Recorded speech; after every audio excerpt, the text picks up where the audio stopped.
নমস্কার বন্ধুরা, অভিনব চৈতিস ব্লগে তোমাদের সবাইকে আবার একবার স্বাগত জানিয়ে আজকে নতুন আর একটা ব্লগ শুরু করছি। আজকে সোমবার, ঘড়িতে এখন প্রায় 11টা 10-15 মতো হয়ে গেছে।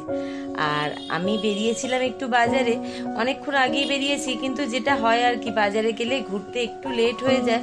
আর আজকে দাদারও বেরোবার তারা, রান্না বান্না কাজকর্ম সমস্ত কিছু পড়ে রয়েছে। আজকে সোমবার, রিক তো সকালবেলা খাওয়া দাওয়া করে স্কুল বেরিয়ে গেছে।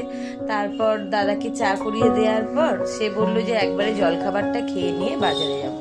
বাজারে যাবার জন্য আরও বিশেষ দরকার ছিল এই কারণেই, বেশ কয়েকদিন ধরেই রিক বলছে, মা অনেক দিন ধরে কাঁকড়া খাওয়া হয় না, একটুখানি কাঁকড়া নিয়ে আসতে বললো না বাবাকে। শুধু কাঁকড়া তো নয়, তার সঙ্গে আরও কতগুলো কাজ ছিল বাজার থেকে টুকিটাকি জিনিস আনবার, সেই জন্যই বেরোতে বাধ্য হয়েছিলাম। তো সকালবেলা আমার স্নান, জলখাবারের কাজ মেটানো, ভাতটা এতটুকু অবধি হয়েছে। আর মা সকালবেলা স্নান করে পুজোটা সেরে নিয়েছে, জলখাবার সকলেরই সারা হয়ে গেছে, এই যে ভাতটা শুধু হয়েছে। আর এখনো অবধি সমস্ত কাজ পড়ে। তো বাজার থেকে আজকে যে কারণে গেছিলাম, সে কাঁকড়া তো পাওয়া গেল না। আর হরগঞ্জ বাজারে সোম বুধ শুক্র এই 3 দিনই কাঁকড়াটা বসে। তো ছেলের আবদারে রাখবার জন্য গেছিলাম দেখতে, কিন্তু আজকে খুঁজে তো পাইনি। এদিক ওদিক চতুর্দিক ঘুরে বেরিয়ে লাস্টে সেরকম ভালো কিছু মাছও পাচ্ছিলাম না। আর গত সপ্তাহতেই ইলিশ মাছ পরপর খাওয়া হয়েছে, তাই আর আজকে ইচ্ছা করলো না।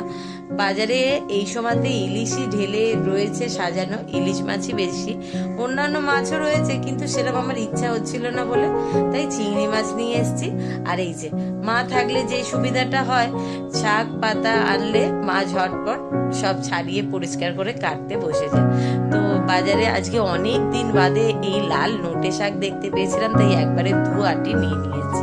তো মা সেগুলো কেটে ধুয়ে পরিষ্কার করে দিতে দিতে এই চিংড়ি মাছগুলো আজকে ভালো দেখলাম, বেশ বড় বড় সাইজ ছিল। তো সেই রকম নিয়ে এসেছিলাম, কিন্তু কেউ বেছে দেওয়ার লোক ছিল না। তো বাড়িতে এসে সেটা বাছতে বেশ খানিকক্ষণ সময় চলে গেছে, পুরো 11:45 বেজে গেছে। মাছটা ছাড়িয়ে ধুয়ে লবণ হলুদ লঙ্কা লেবুর রস মাখিয়ে ঝটপট করে আলু কেটে অল্প নুন দিয়ে ভাজতে বসিয়ে দিলাম। এবার পেঁয়াজ রসুন দিয়ে একটু মাখা মাখা তরকারি করব, কারণ দাদার তো আজকে তাড়াতাড়ি বেরোয়, পুরো 12:30টার মধ্যে খেতে বসবে, আর ওদিকে 1টার মধ্যে বেরিয়ে যায়। আর সেই জন্য মনে করলাম রিকের তো আস্তে আস্তে সেই রাত্রি 10টা, ওর তো আর বিকেলবেলা এসে খাবার চিন্তা নেই, ওর জন্যই চিংড়ি মাছের তরকারি তুলে রাখবো।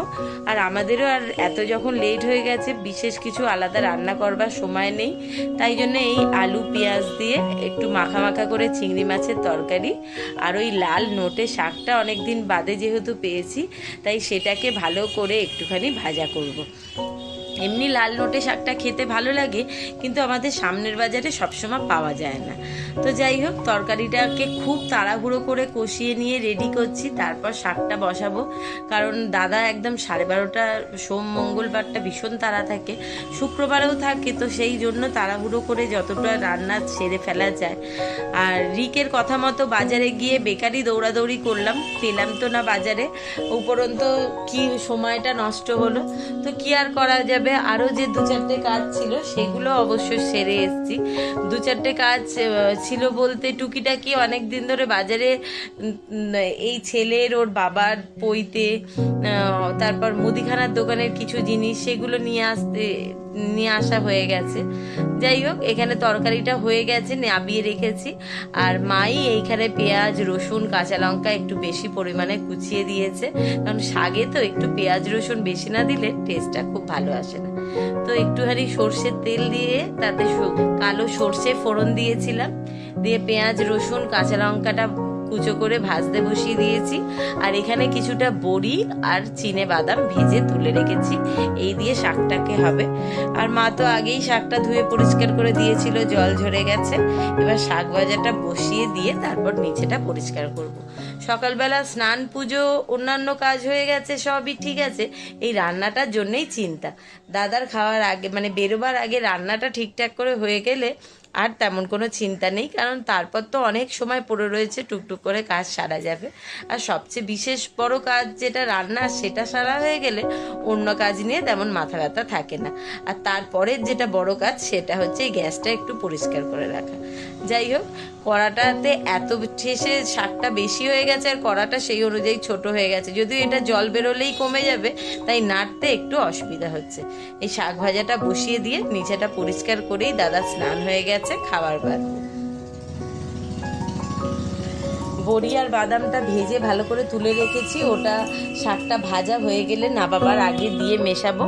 অবশ্য রিক এই শাক ভাজাতে আবার একটু পোস্ত ছড়ালেও খেতে ভালোবাসে, কিন্তু ও তো আজকে মানে রাত্রিবেলা এসে আর শাক ভাজা খাবে না, তাই ওর জন্যও তুলে রাখবো, সব আগামীকাল খাবে। এই যে মাছের তরকারি রেডি, শাকটা ভাজা হয়ে গেলে ঝটপট আগে তাকে খেতে দিয়ে অফিসে বার করি, তারপর বাদবাকি কাজ সারা যাবে।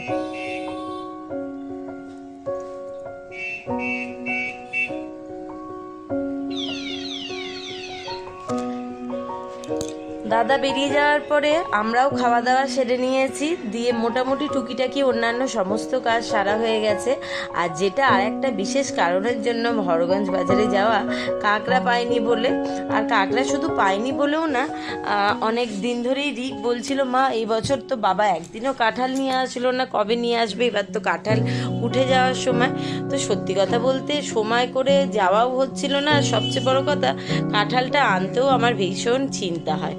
তার কারণ হচ্ছে এই ছাড়াতে গেলে তো হাতে ভীষণ আঠা লাগে, তাই একটু সর্ষের তেল ভালোভাবে হাতে মাখিয়ে নিচ্ছি। এই কাঁঠালটা বাড়িতে খাবার লোক তেমন নেই, যেহেতু মা আছে, এখন মা একটু খাবে।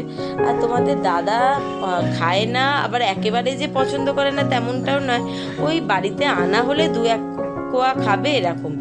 ভীষণ যে পছন্দ করে বা বছরে উঠেছে বলে যে কিনে খেতেই হবে এমন ব্যাপার নয়। আর এই আমার তো ব্যাপারটা সম্পূর্ণ উল্টো, কারণ আমি কাঁঠাল খাওয়াটা তো একেবারে পছন্দ করি না, সেটা আলাদা কথা, এর গন্ধটাও আমার ঠিকঠাক সহ্য হয় না। মানে এর গন্ধটাতেই আমার যেন মনে হয় মাথাটা ভারী হয়ে যায়, একটা খুব উগ্র গন্ধ তো কাঁঠালের থাকে, সেই কারণে। কিন্তু কি করা যাবে, ওই অনেক ছোটবেলাতে আমার দিদির কাছে একটা কথা শুনেছিলাম যে মা হওয়া নয় মুখের কথা। আজকের দিনে দাঁড়িয়ে সেই কথাটা প্রত্যেকটা মুহূর্তে মনে হয়। যতই নিজে না পছন্দ করি, যতই না নিজের ভালো লাগুক, যতই নিজের অস্বস্তিকর মনে হোক, কিন্তু কি করা যাবে, ছেলে যেহেতু পছন্দ করে, বছরে এক আধ দিন তাকে ইচ্ছা হতেই পারে, আর সেই ঘরে খাবে না তো আর কোথাতেই বা খেতে যাবে।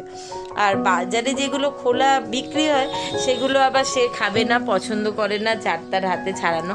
আর সবচেয়ে বড় কথা কি, ওগুলোও তো খোলা জায়গায় মশামাছি বসছে, রাস্তায় পড়ছে, সেগুলো খেতে দেওয়া উচিত না।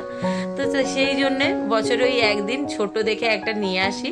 আর সবসময়তেই চেষ্টা করি, আগে শাশুড়ি মা যখন থাকতো উনিও অল্প আধটু খেতেও ভালোবাসতো, তো সেই রকম দেখে আনতে। আর এখন তো মা থাকলে সেরকম সময়তে আনি, কারণ এই এত বড় কাঁঠালটা আনলে তো খাবার লোক নেই, ছোট দেখে যেটা নিয়ে আসবো, যেটুকু কোয়া বেরোবে, ছেলেতে আর দিদাতে দুজন মিলে 2-3 দিন মিলে খেয়ে সেটা শেষ করে তুলে দেবে।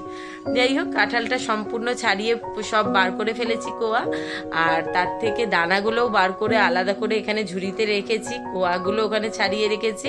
তবেই ছেলে কোয়া ছাড়িয়ে তাকে ফ্রিজে রেখে ঠান্ডা করে বাটিতে দিলে সে চামচ দিয়ে টুকটুক করে বসে 2-4 কোয়া খাবে। তো এইগুলোকে ফ্রিজে তুলে এই জায়গাটা পরিষ্কার করে, এখনো আরো বড় আরেকটা কাজ রয়েছে। সেই কাজটাও যে আরেকটা আমার যজ্ঞের যুদ্ধের কাজ, সেটা দেখলেই বুঝতে পারবে। অনেক আরো যেটা বিশেষ কারণে যাওয়া, দিন ধরেই ভাবছিলাম বাজারে যাব একটা নতুন গৃহের সন্ধানে, তো সেটা সময় করে উঠতে পারছিলাম না ঠিকঠাক। একা গেলে তো হবে না, দাদার সঙ্গে থাকলে সুবিধা হবে গিয়ে দেখাশোনা করতে, তো সেইটারও ব্যবস্থা করে এসছি। চলো এবার কাঁঠালগুলো ফ্রিজে তুলে দানাগুলো ধুয়ে একটু হাওয়ায় রাখবো, তারপরে এখানটা পরিষ্কার করে, বুঝতেই পারছো যুদ্ধের কাজে নেমে পড়েছি। এই যে ভোদাইবাবু নতুন গৃহের ব্যবস্থা করতে গেছিলাম, কারণ ওর খাঁচার তলার বেশ অনেকটা অংশ একদম লোহার, তো মরচে পড়ে, জল যেহেতু রোজ স্নান করে, আর ওনাকে তো আধ ঘন্টা ধরে বাথরুমে বসিয়ে রাখতে হবে মাথা ঠান্ডা করবার জন্য, তো সেই জন্য জং ধরে গেছিল, ভেঙে গেছিল। প্রায় 25 মিনিটের যুদ্ধের পর, টানা চেষ্টা চালাবার পর ভোদাইবাবুকে তার নতুন গৃহে প্রবেশ করাতে পেরেছি।